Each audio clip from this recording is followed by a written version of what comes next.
Month 9 in the Eternal Calendar. Month 1, Gregorian Calendar. Day 1, 2022. I have been instructed to speak this to the remnant people of the Eternal. Thus says the Lord, every dream or vision and instruction that is after the end of the daylight portion of the day shall be spoken on the next day, and the Gregorian month shall no longer be mentioned, but only its number, and in turn the number of the month of my calendar.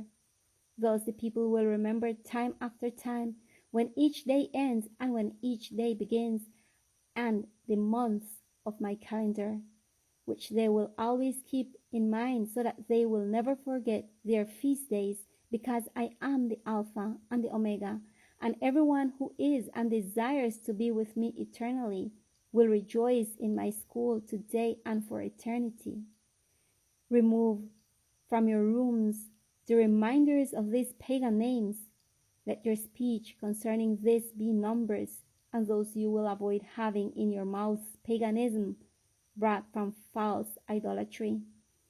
Thus shall you say, first day of the week. The next day you shall say, 5 days for the Sabbath. The next day you will say, 4 days for the Sabbath. The next day you shall say, 3 days for the Sabbath. The next day you shall say, 2 days for the Sabbath. And the next day you shall say, preparation day.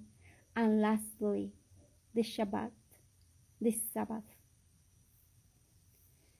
This is my ordinance for this time, that those you may know that I am holy, and that I blessed and sanctified and rested this day, and it was the only one I called by name. So shall it be among my people from now and for eternity. Remember that my days begin with the rising of the first lights. This is the night, the darkness.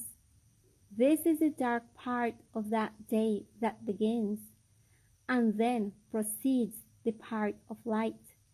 Thus, this remaining in your minds, it will be your guide in the near future. Likewise, you will learn of the sowing and its relation to the lesser light of the night, and you will learn to care for the health of the earth, which I have given you as an inheritance in this short time. Faithful and true words that I leave from the Eternal for each one of you. May the Lord bless us.